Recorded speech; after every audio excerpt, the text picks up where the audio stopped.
¿Qué tal? ¿Cómo estamos? Muy buenos días. Aquí empieza la Junta Médica. ¿Han escuchado hablar de la enfermedad neuralgia del trigémino? Bueno, el término puede que sea un poco complicado, pero es una enfermedad que afecta al rostro, generalmente a una mitad de nuestra cara.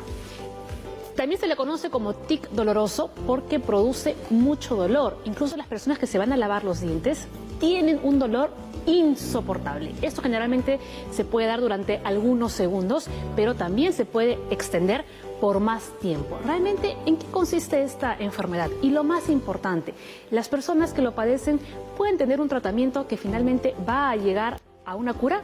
Empezamos.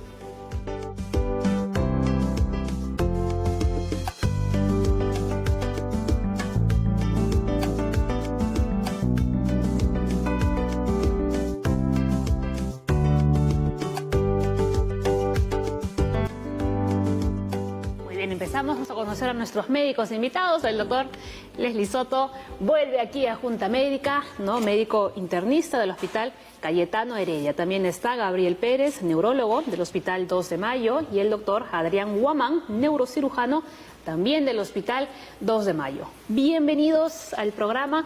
Si quieren hacer alguna explicación, aquí tenemos nuestro puntero, muy tecnológico, para que se puedan acercar al televisor, al plasma.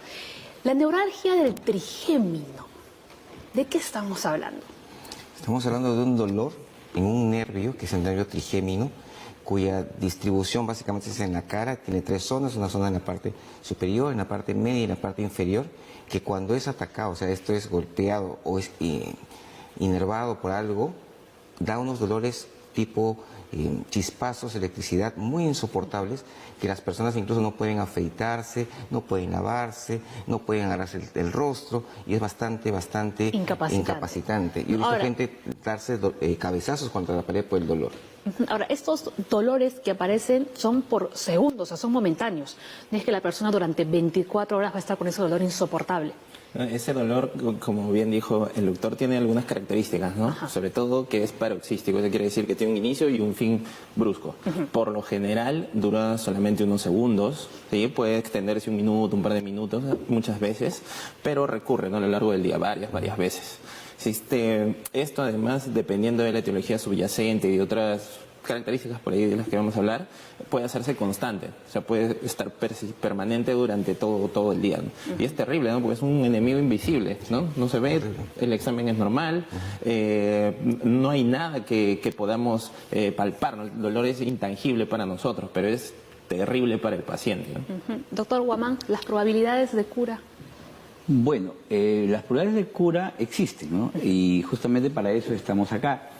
Si bien es cierto, este dolor, como ya comentan, es un dolor muy severo, incapacitante, un dolor invisible, pero no por eso no existe. El tratamiento al inicio es con algunos fármacos, ¿sí? Hay algunos pacientes que responden adecuadamente a los fármacos y pueden desarrollar su vida tomando algunas pastillas y Más adelante se veremos, logran controlar. ¿Cuáles son los fármacos en concreto? Sin embargo, si no responden adecuadamente, entonces tienen la opción de operarse.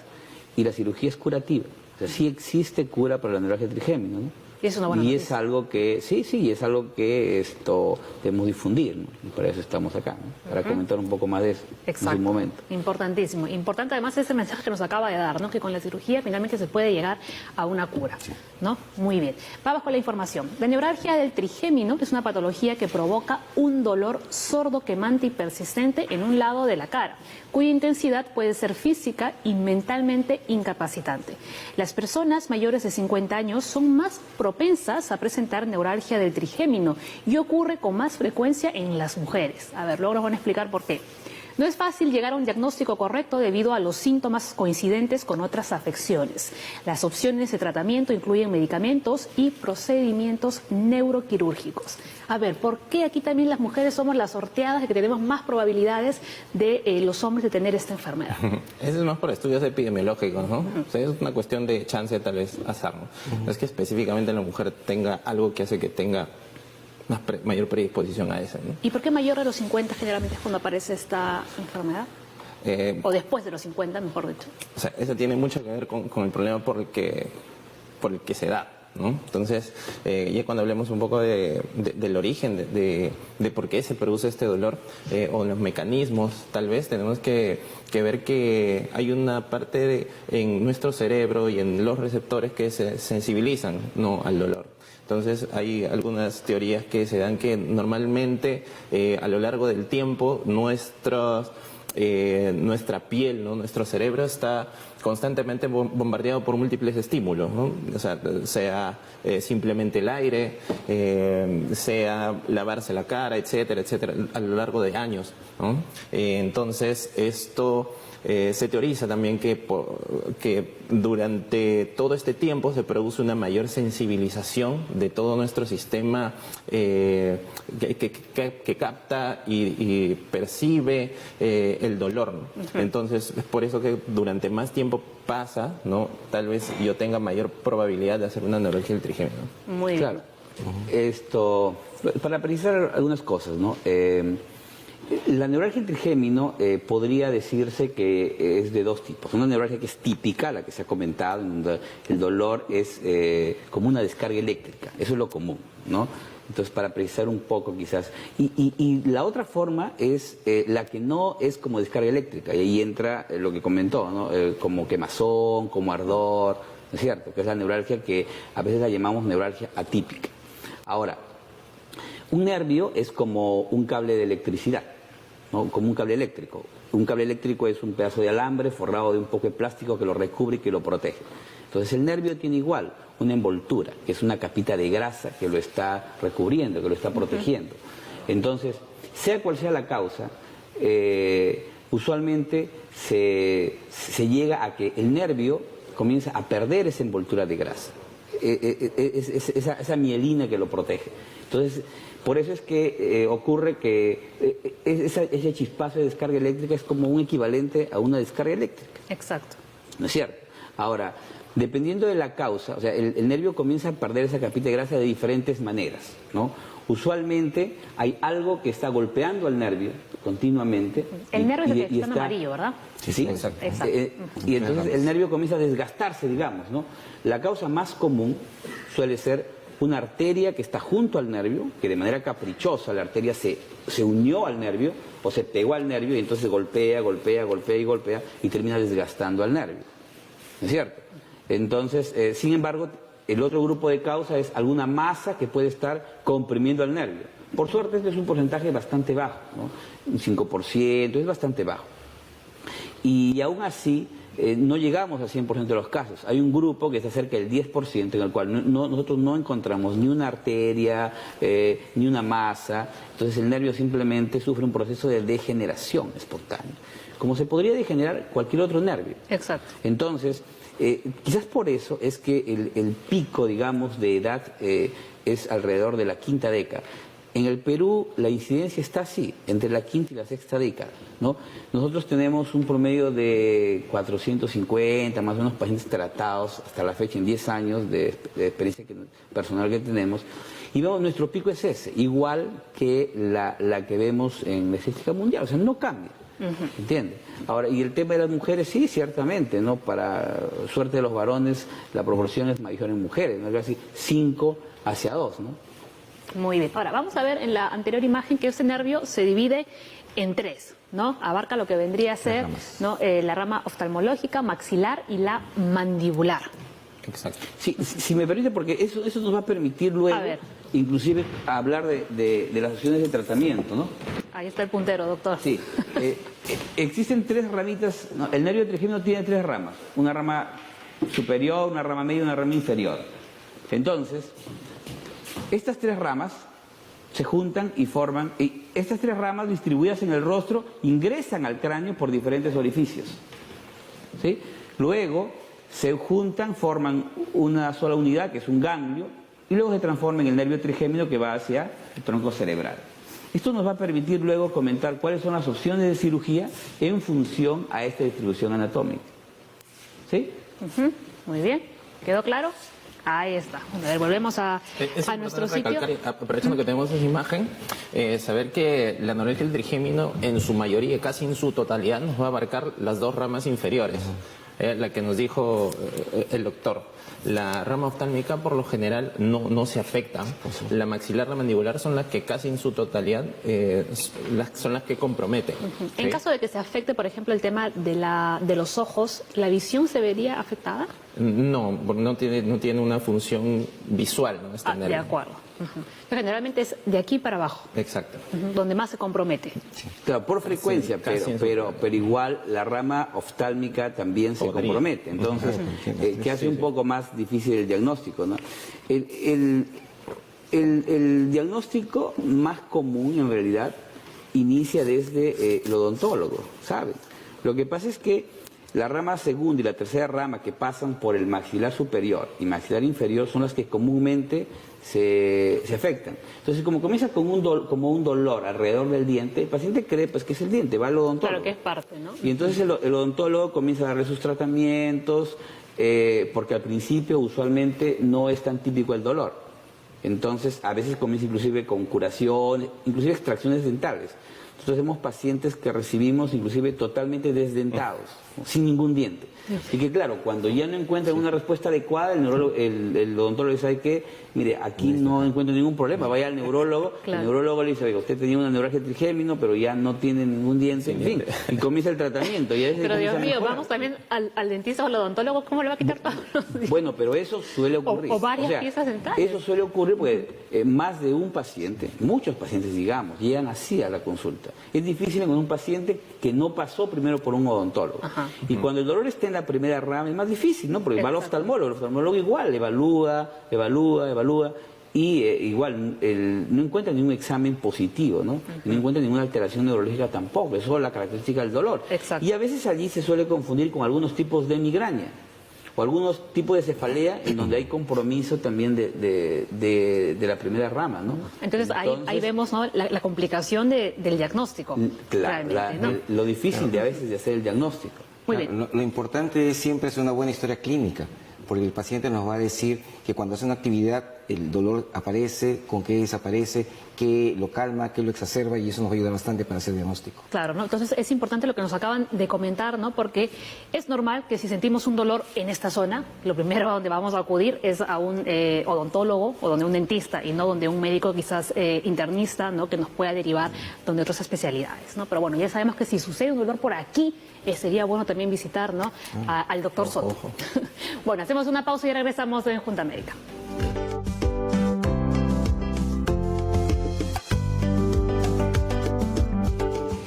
Muy bien, volvemos con nuestro tema del día, la neuralgia del trigémino. No, ya los doctores nos han estado explicando muy bien en qué consiste esta enfermedad. Vamos con estos datos. A ver, el dolor crónico provocado por la neuralgia del trigémino se presenta por brotes repetidos de corta duración, entre segundos hasta 2 minutos. Pero como nos contaban los médicos, son como descargas eléctricas. Algunos pacientes suelen hacer muecas debido a la intensidad del dolor. Por ello, el trastorno se denomina a veces, ¿no?, el conocido como tic doloroso. Sí, el paciente, por ejemplo, se está afeitando y siente dolor y se queda así un buen rato porque siente que ahí ha pasado algo y si se mueve va a exacerbarlo, entonces se pone muy nervioso y eso ocurre constantemente. ¿No? Y eso también les ocurre cuando están conversando con alguien. Al masticar, Ajá. Todo. al tomar bebidas heladas, Claro, simplemente al y tocarse. es tan severo que inclusive Sí. se la conoce como la enfermedad suicida, Mm. ¿no? Mucha gente llega al suicidio porque no encuentra respuesta a su dolor con ningún medicamento. Nosotros recibimos a veces pacientes que llegan inclusive con infusión de drogas como vitamina, morfina, ¿no? O nos llaman a interconsultar en hospitales o en otros centros hospitalarios a pacientes y llegamos y los encontramos totalmente sedados a veces, porque es la única forma de controlar el dolor. Entonces entenderá la severidad del dolor, ¿no? Y por qué en algunos casos el paciente decide inclusive suicidarse porque no encuentra ningún alivio. Entonces se convierte en Y algo lo peor es y lo peor es que ha pasado a veces por evaluación de algunos médicos que como no encuentran nada positivo al examen físico ni tampoco nada positivo en los exámenes como resonancia magnética u otros que se suelen hacer, entonces usted no encuentro nada. y decirle, bueno, entonces el paciente dice, oiga, no tengo nada, nadie sabe lo que tiene, ¿no es cierto? Entonces viene todo el conflicto de depresión, ¿no? De trastornos emocional, ¿no? De trastornos de personalidad que se ven en estos pacientes. O sea, eso hace un poquito más, quizás, grave esta enfermedad, ¿no? Y nos obliga a difundir un poco esto, porque el paciente que sufre con neuralgia no sufre solamente él, sufre toda la familia y cambia la forma de vida de toda la gente que está alrededor, porque la familia lo ve sufrir, ¿no? Y no sabe cómo poder apoyarlo. O sea, lo peor es ver un paciente con dolor y no saber cómo calmar, porque usualmente no mejora con un analgésico, como cualquier otro dolor, ¿no? O sea, le duele, le dan un analgésico mejor, en este caso no, o sea, el tratamiento no es con analgésicos. Claro, ¿no? Y como dice usted, mayor desesperación del paciente cuando acude quizás a donde los médicos y tampoco encuentra una respuesta, ¿no? Un diagnóstico. Vamos a ver cuáles son los síntomas, ¿no? Ya nos han estado contando, ¿no? Cuáles son algunos de ellos, pero a ver, dolor craneofacial unilateral rara vez se da en ambos lados de la cara, espasmos dolorosos como pulsaciones eléctricas, pinchazos, ardor, a veces incluso, ¿no? Hasta hormigueo. Hay que saber acá que el tipo de dolor no es un dolor como un golpecito, como o sea, algo leve, es un dolor severo, bastante severo e incapacitante para el paciente. Tiene que dejar de hacer todas sus actividades para buscar algo que le calme este dolor. Entonces, como bien decíamos, el dolor es de tipo lancinante, eso quiere decir, puede sentir como un cuchillo caliente que desgarra la piel. Exacto, pero a como ver, yo quisiera electricidad, entender, ¿no? Porque veíamos que esto puede ir desde unos pocos segundos hasta los 2 minutos. O sea, pero ¿cuántas veces al día podría sentir, digamos, este dolor intenso el paciente con...? Múltiples veces. Claro, es bastante variado, ¿no? Es bastante variado, o sea, las crisis se pueden ir repitiendo. O sea, exacto, ¿cada cuánto tiempo le dan una crisis? Es que no existe, o sea... No hay un parámetro.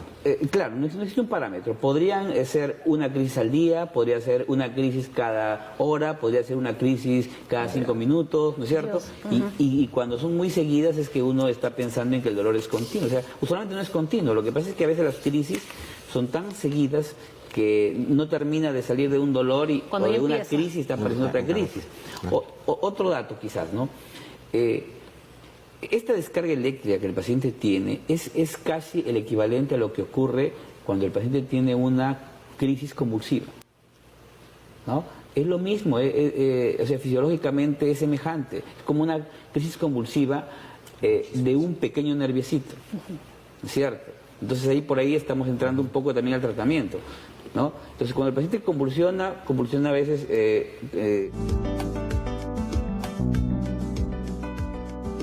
neuropatía del trigémino es, bueno, dolor igual en el territorio del trigémino, pero generado por otra enfermedad. Por ejemplo, un tumor que involucre el nervio trigémino produce una neuropatía trigeminal, ¿no? O puede ser parte de alguna otra enfermedad mayor, ¿no? La esclerosis múltiple, o formar parte de un contexto más global, como por ejemplo los pacientes con fibromialgia que tienen dolores en diferentes partes del cuerpo y como parte de sus dolores múltiples tienen también un dolor en el territorio del nervio trigémino, ¿no? Quizás eso se puede llamar neuropatía trigeminal, ¿no? Muy bien. Y de lo que hablabas sobre los otros diagnósticos, por ejemplo, esclerosis múltiple, es muy importante, ¿no? Entonces, eso a veces hay que sospecharlo en pacientes que tienen neuralgia del trigémino, a veces a los 20 años, ¿no? 15 años, 22 años, que como bien ya se ha mencionado, esta patología es frecuente por encima de los 40. Entonces hay que parar ahí la oreja en este tipo de pacientes, ¿no? Y saber que es importante porque esta enfermedad, la esclerosis múltiple, es una enfermedad desmielinizante, crónica, que posiblemente pueda llevar a discapacidad al paciente más adelante. Entonces, que se nos pase el diagnóstico por las narices es algo bastante grave, ¿no? Severo. Lo otro es sospecharlo en pacientes que tienen neuralgia no de un lado, sino de los dos lados. Y adicionalmente, el doctor nos puede comentar más sobre esto, al menos particularmente en los pacientes que yo he tenido con neuralgia del trigémino, que es súper severa, a veces refractaria el tratamiento, que se da en pacientes muy jóvenes o a veces muy ancianos. Hay que buscarles otras causas a la cabeza, infecciones por VIH, otro tipo de enfermedades autoinmunes, por ahí que también puede estar asociado, neoplasias, que trata el doctor. Entonces, por eso es importante mucho la pericia, ¿no? Y la habilidad del clínico, el que evalúa esto para decir simplemente es una neuralgia, el trigémino se acabó, pues una neuropatía no secundaria a otra causa, como dice el doctor. Claro, fundamental. Hay 50.000 causas, hay un solo efecto, pero las causas hay que investigarlas muy bien. Para eso es una muy buena historia clínica, lo que siempre decimos, ¿no? Hay que preguntar bien a la persona, hay que investigar. Si viene alguien más de 50 años, digo, bueno, sí puede ser, ¿no? Comienzo a investigarlo de una manera. Pero viene una persona muy joven, con una neuralgia del trigémino, es medio raro. Hay algo de fondo, algo está pasando. Y si se nos pasa, realmente algo que podemos ser manejado tempranamente, a la hora que ya descubramos el diagnóstico, va a ser bastante tarde para tratar ambas cosas. Perfecto, vamos a seguir con las posibles causas. A ver, un vacío sanguíneo comprime el nervio del trigémino, una mala posición del vaso sanguíneo puede deberse al envejecimiento normal. En algunos casos se desconoce el origen, ¿no? Y generalmente la pregunta que solemos hacer con casi todas las enfermedades es, en este caso, si esta tiene un componente hereditario o no tiene nada que ver. Hay una tendencia, ¿no? Hay una tendencia. No hay datos así, digamos, cifras exactas, pero sí hay tendencia de familiares que tengan neuralgia del trigémino, si tuvieron algún familiar cercano, ¿no? Padre, madre. Sí. ¿No? Entonces, estamos hablando constantemente, ¿no?, de que resulta muy complicado hacer un diagnóstico, a veces con las pruebas. Por ejemplo, una resonancia no se vería. O sea, pasaría desapercibido. Claro, en realidad... Entonces el diagnóstico es más clínico que otra cosa. El diagnóstico se hace con el cuadro clínico, ¿no? Las imágenes como la resonancia, básicamente las usamos para buscar alguna otra causa. Por ejemplo, de descarte, la presencia de un tumor, por ejemplo, ¿no? Porque inclusive el vaso sanguíneo, que suele ser la causa más común, en un porcentaje bastante alto, no se ve en la resonancia magnética. Tendría que ser una resonancia bien hecha del nervio trigémino, con unas secuencias especiales, que nosotros a veces las solicitamos, pero igual podría no verse el vaso sanguíneo. Entonces, la resonancia, el hecho de que la resonancia diga normal, entre comillas, no significa que no haya algo ahí de fondo, ¿no es cierto? Entonces, básicamente es para descartar otras causas, como masas, básicamente. Muy bien, ¿de acuerdo? Sí. Todo perfecto. Muy bien, una nueva pausa en el programa, ya regresamos.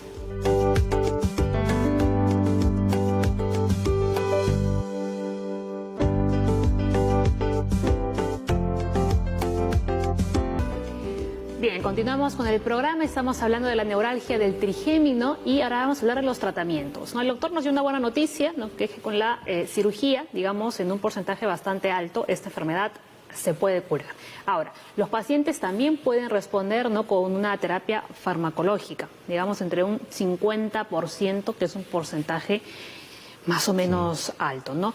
Ahora, entonces sería bueno, ¿no?, que hablemos de los diferentes tratamientos que se pueden poner en marcha, ¿no?, para esta enfermedad. A ver, medicamentos anticonvulsionantes, ¿no?, relajantes musculares, antidepresivos tricíclicos y diversos procedimientos neuroquirúrgicos, que son los que nos va a explicar el doctor ya más adelante. A ver, vamos primero con los farmacológicos. Para el tratamiento médico, que es fundamental, ¿sí?, hay que saber dos cositas. En estos pacientes, por lo general, un analgésico cualquiera no va a servir para nada. Y para que la gente pueda entender por qué no sirve para nada, hay que saber los tipos de dolor que hay, ¿no? Dos, dolor nociceptivo, un dolor neuropático. El dolor nociceptivo es el que sentimos todos cuando nos golpeamos, nos cortamos, ¿sí? Es un dolor común, un analgésico tranquilo. El dolor en el que hablamos acá se llama dolor neuropático. ¿Eso qué cosa quiere decir? Que es un dolor que se genera por lesión en todo lo que es el sistema que se encarga de recibir el dolor y procesarlo. Entonces, es por eso que un analgésico no va a servir acá. Para eso necesitamos medicamentos anticonvulsivantes, ¿sí? A la cabeza la carbamazepina, porque lo que va a hacer es regular la transmisión de este impulso nervioso, ¿no? Como habíamos hablado, el nervio que se daña por X motivos empieza a producir una descarga eléctrica, ¿sí? Una descarga eléctrica que se envía hacia el cerebro para que se traduzca y se sienta dolor, ¿no? Entonces, esta descarga anormal y constante puede ser controlado con estos anticonvulsivantes. Por ahí relajantes musculares nos pueden ayudar un poco, los antidepresivos tricíclicos son bastante importantes también cuando hay que combinar tratamientos. O sea, lo que hay que saber es que, como en la mayoría de la medicina y sobre todo cuando se habla de dolor, hay que individualizar al paciente, no todos son iguales. Lo otro es la relación médico-paciente, es fundamental.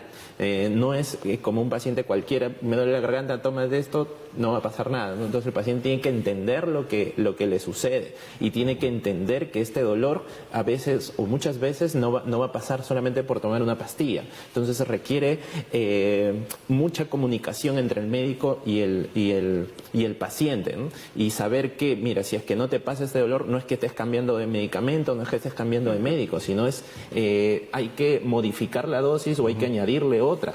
Y no solo eso, sino, como ya también lo comentó el doctor, esta enfermedad genera bastante depresión, ansiedad, disminución de la calidad de vida. Entonces, muchas veces también requieren soporte psiquiátrico. Entonces, que a veces es algo que se nos pasa de frente, ¿no? Y no lo hacemos. Asimismo, para poder ofrecer la opción de la cirugía, ¿no? Es importante guardar esta relación con el paciente. Y lo más probable, ¿no?, es que un paciente, antes de acudir donde el neurólogo, es que acuda donde el médico internista, ¿no? Así es. La idea es que uno, evalúa al paciente y comienza, uno puede empezar el tratamiento y derivar al colega, al neurólogo. Lo que sí es importante, lo que dice el colega, es que mucha gente tiene un tratamiento y ve el primer día que toma la pastilla no le funciona y lo deja o se va a otro lado. Y realmente es como cuando uno se hace un saco. Tú te pruebas, pero tienes que regresar para ver si te funciona o no te quedó bien. Igual, cada tratamiento es individualizado para cada persona. Algunos requieren un poco más de dosis, menos dosis, una medicación u otra. Y eso es fundamental en esta patología porque como es discapacitante, la persona misma va a tirar la toalla. Y acá la idea es que trabajemos junto con ellos para poder ver cómo va avanzando y uno puede decir, mira, con el tratamiento vía oral está yendo bien. Usted requiere ya una cosa más avanzada que es una cirugía y uno lo va viendo en el camino. Para eso el seguimiento también es fundamental. Muy bien. Doctor Guamán. Sí, es importante, como en cualquier otra patología, ¿no?, que primero el paciente entienda realmente qué es lo que tiene. Entonces el médico debe darse el tiempo de decirle, mira, usted tiene una neuralgia trigémino, se está produciendo por esta razón y le vamos a dar tal medicamento. Porque cuando el paciente va a la consulta y dice, yo vengo por dolor, le dan una receta, va donde el farmacéutico y le dice, oiga, pero esta medicina es para la convulsión, es para la epilepsia. Entonces hay que hacerle entender al paciente por qué está tomando ese fármaco que es un anticonvulsivante. De tal manera que el paciente no deje el medicamento, porque el paciente podría decir, oiga, tal vez se equivocó el médico y me dio algo para la epilepsia, pero no, eso es uno. O cuando se asocia, por ejemplo, medicamentos antidepresivos, hay que decirle por qué se le está dando. Entonces, no se le da necesariamente porque el paciente tenga depresión, porque el paciente puede decir, oh, yo no tengo depresión, entonces no tomo este fármaco. Normalmente los antidepresivos se dan para elevar el umbral del dolor del paciente. Entonces es como que al paciente lo hace un poco más resistente al dolor. ¿No es cierto? Por cuestiones bioquímicas. Claro. Entonces hay que explicarle eso con palabras sencillas. Decirle, usted tiene esto y este medicamento va a actuar de esta manera y este medicamento va a actuar de la otra manera, para que el paciente no abandone el tratamiento, porque la principal causa quizás de que el tratamiento no funcione es que el paciente no tome adecuadamente el medicamento o que lo tome incompleto. Ahora, en el caso de que un paciente decida someterse a esa cirugía, puede darse por dos casos, ¿no? Porque el tratamiento de repente no le está funcionando o porque el tratamiento le va bien, pero ya quiere dejar de tomar una medicación y prefiere una cirugía para finalizar con el asunto. Claro, ciertamente, ¿no? Porque los medicamentos, como los anticonvulsivantes tipo carbamazepina, que es lo que más se usa aquí, tienen sus problemas a largo plazo, no produce disminución de glóbulos blancos a largo plazo. Y en forma aguda, digamos, produce mucha somnolencia. El paciente a veces viene y dice, ¿sabe qué? No me duele, pero duermo todo el día, ando mareado, o los familiares traen al paciente, ¿sabe qué? Tenemos que llevarlo siempre de la mano porque el paciente siempre está mareado o a veces está un poco confuso y es el efecto de la medicación. Claro, está controlado su dolor, ¿no es cierto? Pero hay otras consecuencias. Un gran grupo de efectos secundarios que tiene. Entonces, ciertamente, ¿no?, la cirugía se da si el paciente no maneja su dolor o si el medicamento está produciendo un efecto colateral secundario, ¿no? Eso es lo que pasa. Ahora, ¿en qué consiste esta cirugía en concreto? Bueno, entonces, si sabemos que una de las principales causas es un vaso sanguíneo, una arteria, digamos, que está junto al nervio, comprimiendo al nervio, una de las formas de cirugía es hacer una descompresión microvascular. ¿Cómo es esto? O sea, es una cirugía en donde se hace una pequeña abertura del cráneo por detrás de la orejita y uno ingresa, ¿no? Eso es con guía microscópica, con microscopía, en busca del nervio trigémino. Una cirugía, digamos, con el cráneo abierto, por decirlo así, ¿no? Uno ingresa, busca el nervio trigémino y ve qué es lo que está afectando al nervio trigémino. Si la arteria está afectando al nervio trigémino, como por ejemplo en esta figura, lo que hacemos es separar la arteria. Ahora, la arteria no la podemos cortar ni retirar de ahí, simplemente separamos y entre la arteria y el nervio colocamos unas pequeñas almohadillas, por ejemplo teflón, de tal manera que la arteria ya no golpea al nervio. Y ya no Esa produce es esas digamos, descargas, en ¿no? resumen, Ya. esa es la forma de cirugía llamada craniotomía y descompresión Y microvascular. luego está la que es risotomía.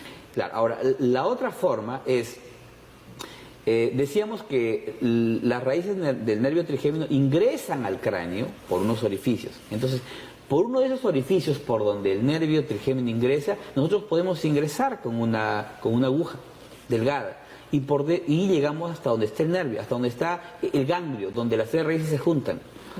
Y por dentro de esa aguja hacemos la operación. Ingresamos, por ejemplo, un catéter de Fogarty, que es un catéter especial que en el extremo tiene un pequeño globito que una vez llegado hasta el ganglio de Gasser se infla ese nervio, ese catéter y produce una lesión del nervio.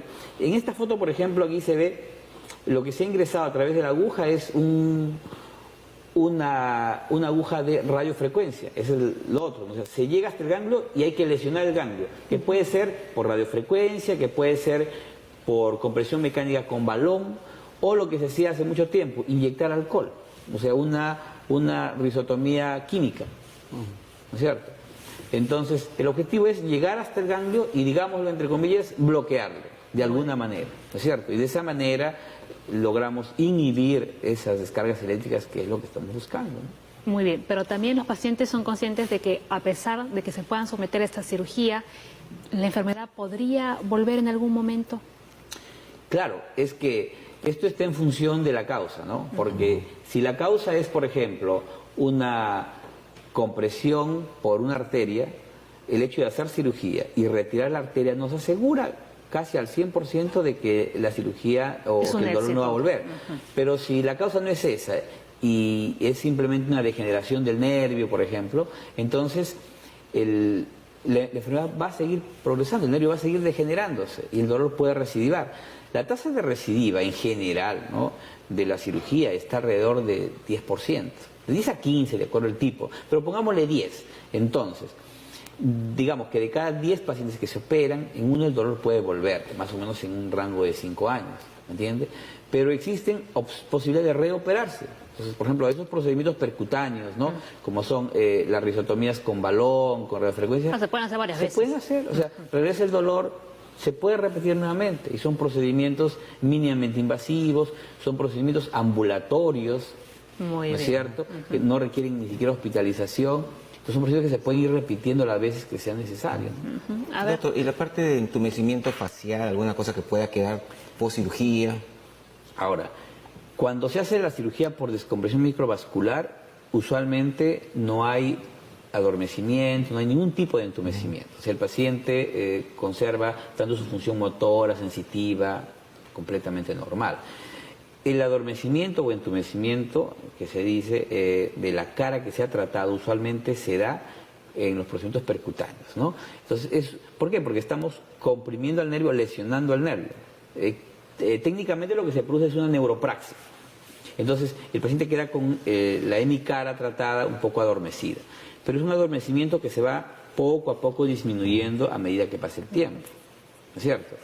De tal manera que el paciente, en principio, disminuye el adormecimiento y además el paciente se adapta también a esa disminución. Y por otro lado, pues ese adormecimiento no tiene punto de comparación con la intensidad del dolor. Exacto. Es cierto, que es lo más importante.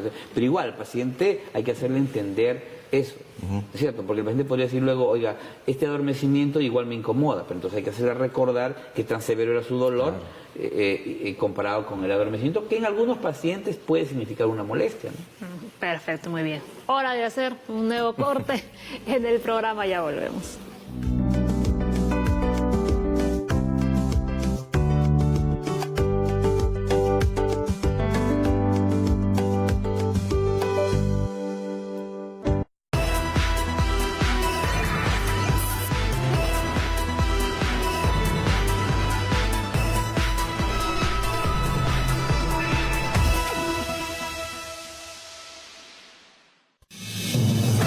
En TV Perú HD, accedes a nuestros contenidos con la calidad de imagen que tú mereces. Disfrútalo en el 7.1 de la señal digital terrestre, en el 707 de Movistar, en el 507 de Claro y ahora también en el 1197 de DirecTV. TV Perú, somos todos. ¿Buscas el equilibrio perfecto entre cuerpo, mente y alma? Entonces no te puedes perder los nuevos estrenos de Canal IP en TV Perú. Acompaña a jóvenes voluntarios a crear un mundo mejor en Acción Voluntaria. Conoce las historias de personas comunes que hacen cosas poco comunes en Hacedores. Y pon a prueba lo que piensas que sabes con Juegos Mentales. Alinea tus chakras con la dosis exacta de entretenimiento que Canal IP tiene para ti. De lunes a viernes a las 6 de la tarde. Por TV Perú. Somos todos.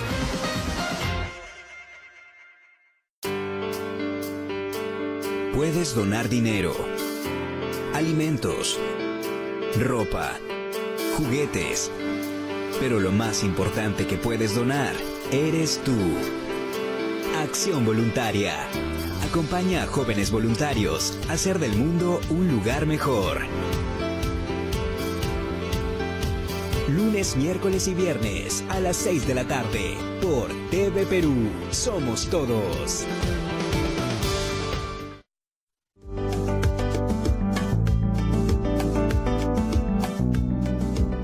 Ahora, doctores, ¿hay algunas formas de medicina alternativa que podrían funcionar con esta enfermedad? La acupuntura, por ejemplo. ¿Ustedes qué opinan? Porque ya sabemos que aquí hay polémica con este asunto. Lo que hay que saber de las medicinas alternativas es, en primer lugar, o sea, a priori no decir, sabes, que no funcionan. Entonces, nosotros para científicamente poder decir, sabes que esta terapia funciona o no funciona, nos basamos en la evidencia. Eso quiere decir, necesitamos estudios científicos realizados en pacientes en donde nosotros podamos concluir que funciona o no funciona. Entonces, esto es fácil para drogas, ¿sí? Para medicamentos yo puedo tomar, el paciente puede tomar o no tomar y yo comparo, ¿no? Pero para terapias alternativas esto es difícil poder realizar este tipo de estudios, ¿no? Entonces, por ende, muchas veces no existe evidencia de que esto funcione o no. Pero puedes tener pacientes que te dicen, mira, ¿sabes qué? Como lo que hablábamos, ¿no? Con la acupuntura me ha ido bien, me ha ido excelente. Entonces yo no le voy a decir, mira, no ha sido por la acupuntura, ha sido por obra y gracia al Señor. Entonces, sí puede tener, ¿no? Sí puede tener un lugar. Sí, pero es importante pensar en esas terapias como algo complementario, no algo principal. Entonces, lo importante es siempre buscar la atención y el cuidado médico, ¿sí? y utilizar lo otro como algo complementario. A ver qué opina el doctor Totalmente de Soto. acuerdo. La idea es que toda enfermedad tiene un tratamiento que ya está establecido y lo que nos puede ayudar externamente lo hacemos como algo complementario. Hay personas que le puede ir muy bien con la acupuntura, además de su tratamiento que está llevando, perfecto, porque es algo que lo está haciendo que le está haciendo muy bien. Sin embargo, empezar por la parte alternativa no se sugiere, porque como no hay mucha evidencia, a mucha gente puede no irle bien y podría irle peor todavía. Entonces la idea es empezar con lo que está establecido y después de eso ya puede ayudarse con algo más. Complementar, como su nombre dice, ¿no? Así es. A ver, doctor Guamán, Claro, también. la medicina alternativa o complementaria es el término que creo que encaja acá, ¿no es cierto? Entonces, hay algunas situaciones que a veces parecen anecdóticas para nosotros que hacemos medicina occidental, ¿no es cierto? Entonces, pero cierto, existen formas de complementar el tratamiento. Existe inclusive risoterapia, ¿no es cierto? Hay gente que hace yoga. Y yo tengo pacientes, yo tengo una paciente, la recuerdo que ella dice, mira, cuando me da la crisis, yo me pongo a pintar mandalas, porque conoció en la India un médico, bueno, de allí, que le dijo, esta es la forma de tratar, y ella confía en esa opción. Entonces, cuando tiene su crisis, ella tiene su lista de mandalas, se pone a pintar. Probablemente eso la inhibe del entorno, ¿no? Se concentra en su procedimiento, la relaja probablemente, y le inhibe su dolor. O sea, aparte de tomar su pastilla, ella hace su mandala, pero ella asume que es esa acción específica que hace. Perfecto, está bien. O sea, el paciente no hay que negarle eso. O sea, pues lo peor que uno puede hacer es decir que eso no funciona. Yo creo que no. O sea, siempre ese es una forma de complemento, ¿no? Y además, ahora con esto del Internet está totalmente globalizado. Existen grupos de neuralgia trigémino en el mundo. En las redes sociales hay grupos muy grandes donde están conectadas gente de todo el mundo y cada uno cuenta su experiencia. Y cada paciente dice, a mí me va bien de esta manera, a mí me va bien de la otra manera, ¿no es cierto? Yo hago risoterapia, yo hago lodoterapia, ¿no? Y perfecto, o sea, si ayuda al paciente, hay que recibirlo. Enhorabuena. ¿No? Por supuesto. Muy bien. ¿Nos vamos ahora con qué? ¿Vamos con un informe del Ministerio de Salud? Muy bien. Vamos a ver un informe, ¿no? Que ha elaborado el Ministerio de Salud. Presten atención. Luis es un hombre que salvó de morir en un accidente de tránsito. Cuando recogía desechos sólidos en la unidad estacionada, una persona en estado etílico se empotró contra mi unidad, destrozándome la pierna derecha. En la sala de operaciones, ahí me tienen que amputar la pierna porque ya la pierna había perdido sensibilidad completamente. Sentía que la vida se le acababa, pero al ver el sufrimiento de su madre y hermana, decidió sacar fuerzas y seguir adelante por ellas. Cuando superó las operaciones y posterior amputación de una de sus piernas, le recomendaron seguir su rehabilitación en el Instituto Nacional de Rehabilitación Dra. Adriana Rebasa Flores del Ministerio de Salud. En el Instituto Nacional de Rehabilitación atendemos pacientes amputados de diferentes tipos de etiología. Pueden ser de etiología congénita o adquirida por alguna enfermedad de fondo o de tipo traumático. Tenemos diferentes niveles, desde desarticulados de cadera hasta amputaciones de pie. Este grupo de personas pasan a un programa de rehabilitación integral. El tratamiento de un paciente amputado consiste en todo un proceso de adaptación que incluye tanto terapias físicas como psicológicas. Y esa es también una ayuda. Venir aquí al instituto a recibir terapias es una terapia psicológica, porque tú ves que otras personas que están en tus condiciones han podido hacer cosas. Primero piensa cómo lo puedes hacer en la condición en la cual estás. Y si tú ves que no lo puedes hacer como lo pensabas, corrige en tu mente cómo puedo mejorarlo para hacerlo en la condición en la que estoy. Y vas a ver que vas a salir adelante. La primera fase consta del entrenamiento preprotésico que consiste en terapias físicas y ocupacionales para mejorar las actividades de la vida cotidiana y funcional del paciente. Luego pasa por una adaptación en posición erguida para facilitar la marcha con una prótesis provisional y posteriormente una definitiva. El equipo médico recopila todos los datos que da terapia física, ocupacional, servicio social y psicología y orienta el tratamiento para la siguiente fase y así obtenemos un adecuado avance del paciente. Es así como Luis se puso en manos de los especialistas y vio la vida con una nueva esperanza. El trato de acá del INR no es como un instituto más, sino es un trato familiar. El trato se siente en el corazón. Invitamos a todos los pacientes que tienen problemas de amputaciones para los programas de terapias y que puedan superar los problemas respectivos.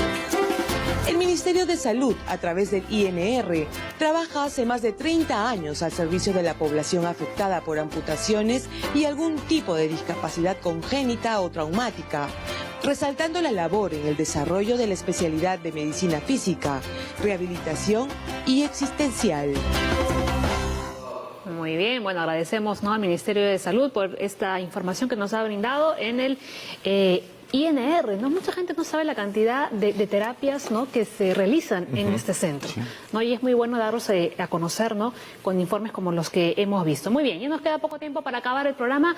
Antes de irnos a las conclusiones finales, ¿se acuerdan que al inicio habíamos puesto unas imágenes que íbamos a explicar, ¿no?, las 3 ramas que tenía este nervio, ¿no? Vamos a volverlos a ver aquí en la pantalla ya para que quede súper claro. Nos los vemos ahí además de diferentes colores. A ver, ¿quién lo puede explicar? Bueno, lo que vemos ahí son las ramas, ¿no?, del trigémino. Es un nervio que, bueno, básicamente se divide en 3, tiene una función sobre todo sensitiva, también una parte motora, pero a lo que es la neuralgia, el trigémino, lo que se afecta es su función sensitiva, ¿no? Entonces, de estas 3 ramas, entonces tenemos la oftálmica, la maxilar, la mandibular. Los que más se comprometen son las maxilares y la mandibular. La oftálmica, por lo general, no está afectado, por eso el dolor no va a ir hacia el ojo, no va a ir para que quede claro, hacia la mitad, sí, 2 y 3. parietal. 2 y 3, donde ahí vemos 2 y 3. Eso es lo que vamos a ver bastante comprometido y es lo que va a quejar el paciente. Muy bien, entonces ya nos queda mucho más claro, ¿no?, a pesar de la explicación que ya habían dado al inicio, ya para que quede muy bien. Ahora, las conclusiones finales del programa, ¿no? Sí. Vamos, doctor Soto. Bien, todo paciente que tenga algún dolor en la cara, que esté siendo repetitivo, que cada vez que haya algún tipo de acción, se esté peinando, afeitando, lavándose, agarrándose, se dispare, hay que tener mucho cuidado porque no es normal. La idea es que vaya a la consulta médica, uno lo va a evaluar y lo va a derivar al especialista que se requiera y esto nos va a asegurar que se pueda tratar bien y que tenga solución a su problema. Más allá de todo la parte teórica, o sea, saber que el tratamiento se puede dar, ¿no? Hay que saber cuándo dar tratamiento médico, cuándo dar tratamiento quirúrgico, pero eso depende mucho de la relación que uno tenga con su paciente, como ya habíamos hablado. Entonces, depende, más allá de dar un buen diagnóstico, de que el paciente entienda su patología y bueno, también de la pericia del médico, del clínico, en cómo utilizar, combinar los fármacos para producir el mejor efecto y disminuyendo los efectos adversos. Estupendo. Doctor Guamán. Bueno, finalmente, la neuralgia, recordar, es neuralgia trigémino, es un dolor muy severo, muy incapacitante. Entonces requiere, aparte del tratamiento obviamente, de mucha paciencia del paciente y también del médico, porque a veces el médico se siente agobiado por la persistencia del paciente, la insistencia del paciente en que el dolor no está siendo manejado adecuadamente. Entonces requiere también de mucha paciencia, ¿no? Ahora, el otro tema es recordar que la neuralgia trigémino sí tiene cura, ¿no? Existen muy buenas opciones con tratamiento médico al principio y, si no, con tratamiento quirúrgico. Pero sí existe una posibilidad de cambiar prácticamente el estilo de vida del paciente y de su entorno, ¿no? Y, por otro lado, en este mes que viene, en el mes de octubre, se está celebrando el mes de la concientización de la neuralgia. El día central es el 7 de septiembre, en donde a través de redes sociales todos los pacientes, o muchos pacientes que forman parte de estos grupos, cuentan sus experiencias, relatan la forma como se medicaron, ¿no? De tal manera que se busca concientizar en la población, primero que el dolor sí existe, porque muchos grupos médicos creen a veces que hay una exageración al respecto, ¿no? Y que se está sobredimensionando esta enfermedad, pero realmente solo el paciente que sufre esta enfermedad sabe, ¿no? Exacto. Si bien es cierto, el dolor es invisible, pero sí existe. Y así como existe, tiene cura también. Entonces, si por ahí tienen oportunidad de ingresar a las redes sociales, buscar, hay una serie de grupos titulados Neuralgia Trigémino. Nosotros mismos tenemos aquí en el Perú un grupo que se llama Neuralgia Trigémino Perú. Entonces, ver cómo los pacientes que están en espera de tratamiento relatan sus experiencias, y aquellos pacientes que ya fueron tratados cuentan también sus experiencias, invitan al resto de médicos y de pacientes, ¿no?, a buscar una solución, ¿no? Muy bien. Habías dicho el día central 7 de octubre. 7 de octubre, el Día 7 de octubre. Mundial Muy de bien. la Concientización de la Neuralgia Trigémina. Muy bien. Domingo ya tenemos de ahí, elecciones. en el calendario. Ya está, apuntado. Muy bien. Nos vamos. Muchísimas gracias por habernos acompañado. Mañana más Junta Médica.